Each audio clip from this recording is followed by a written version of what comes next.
Well, hi NicNaccers. All right, so we are back for another meal. And today I thought I would show you what Bekah's favorite meal is. It is smothered pork chops. Now there are a lot of recipes online on how to do smothered pork chops. And honestly, there is no wrong way.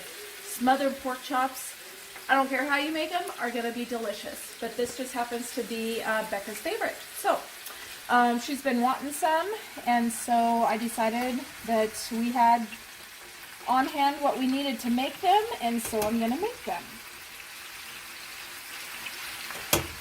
So what I've done is I have taken some pork chops, and I have mixed up some poultry seasoning, some black pepper, and some salt, and then just coated both sides.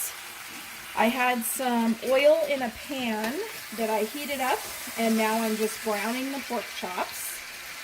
And these pork chops came from Costco. You can see how thick they are. There's way more meat in one pork chop than even what one of us will need, but Eric says not him. So Bekah and I could probably share one of these and be fine. So what I'm going to do is I'm going to brown them on both sides. So we'll let that go for another 5-10 minutes, whatever.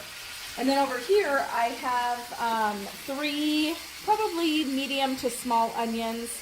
One of them was going pretty bad, so you can see I had to cut out the whole middle of it. And I will put those in after we get the pork chops browned up, and I'll be taking those out of the pan. But I'm going to let those brown, get some ooey goodness on the bottom of the pan, and then I will bring you back.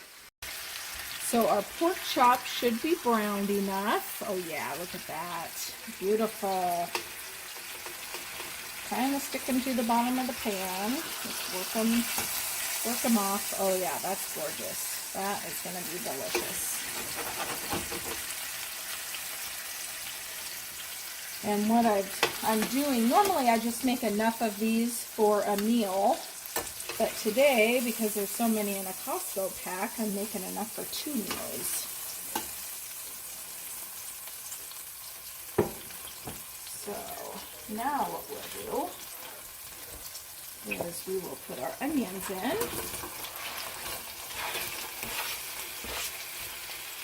And we are going to caramelize these onions. Oops. Thank you. Alright, so caramelizing onions takes quite a bit of time.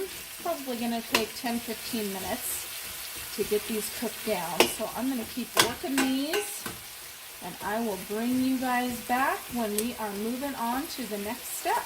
Alright, so our onions are caramelized. They look fantastic. So now I'm going to add the broth. Normally, if I was just making enough for one dinner, I would just use 1 quart of broth for the gravy.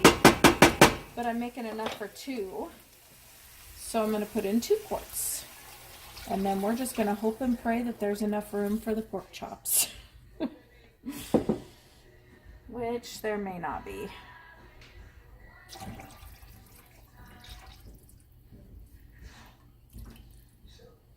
All right, gonna get that going.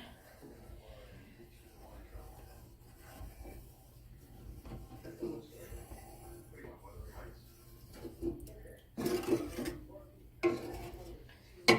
want to make sure all that goodness from the bottom goes in the broth. Okay, so now what I'm going to do is I'm going to add some garlic, and the recipe calls for 4 cloves. Put in however much you like. Garlic is good.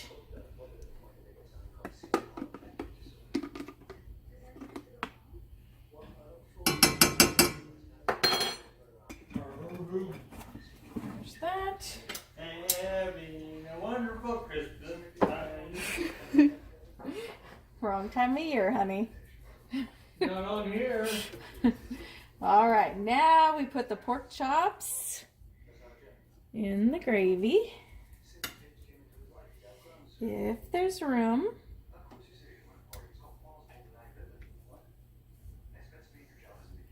Ooh, Nelly.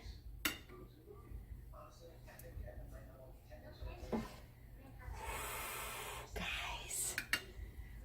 Oh boy. Let's see here. Oh boy. I might need to keep one of those out. Well, I'm going to let those cook for a little while. Turn up the heat maybe. Whew. Whew.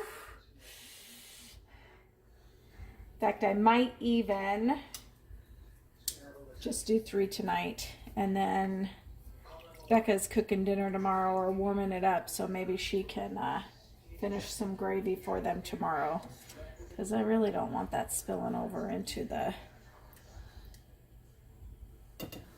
There we go. Okay, so we got that. I'm going to get a lid on that, and we are going to let it cook for about half an hour, 45 minutes, somewhere around there, until I feel like finishing it. And we'll bring you back when I'm finishing up the gravy and plating it up. All right, so the pork chops have been cooking. I took them out of the broth. And what I have here is just a mix of cornstarch and water. Because I have 2 quarts, that is 8 cups of water. So I did 8 tablespoons of cornstarch, 8 tablespoons of water. Mix that up to make a slurry, and now we will thicken this gravy. And then it will be ready to eat once I drain my potatoes. I have my canned potatoes heating up back there on that burner. And then I'll make some mashed potatoes, and then it'll be time for dinner. Yum, yum.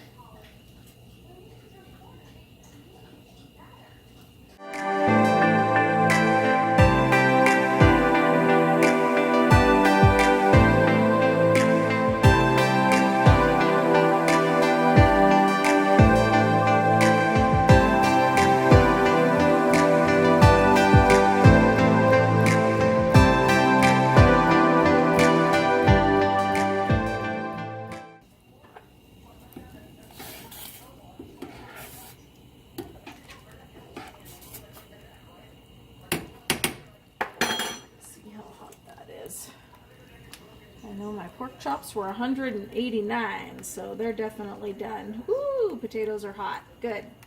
All right, so what I'll do now is I'm going to drain my potatoes and mash them up, and I'll bring it back when we are getting a plate ready to eat.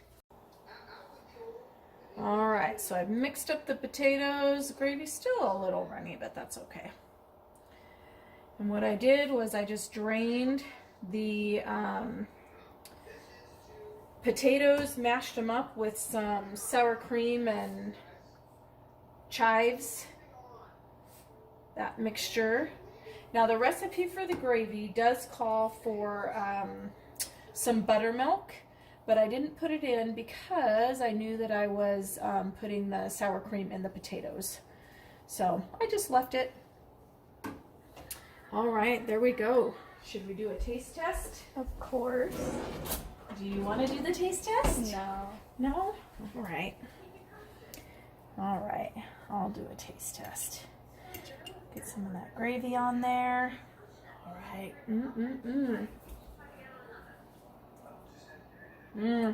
Oh, that sour cream really comes through with the potatoes. That's really good. But we got to try some of the pork chop too, since that's really what this video is about. Oh yeah, look at that. Okay, let's get some of that on there.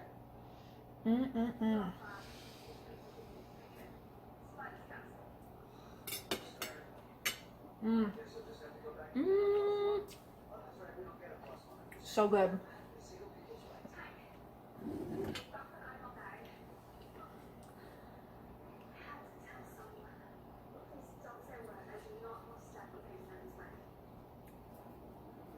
Well, I know Becca's behind the camera, and this is her favorite meal. So I'm going to sign off and get her plate so she can start eating. I hope you guys enjoyed. Thanks so much for watching.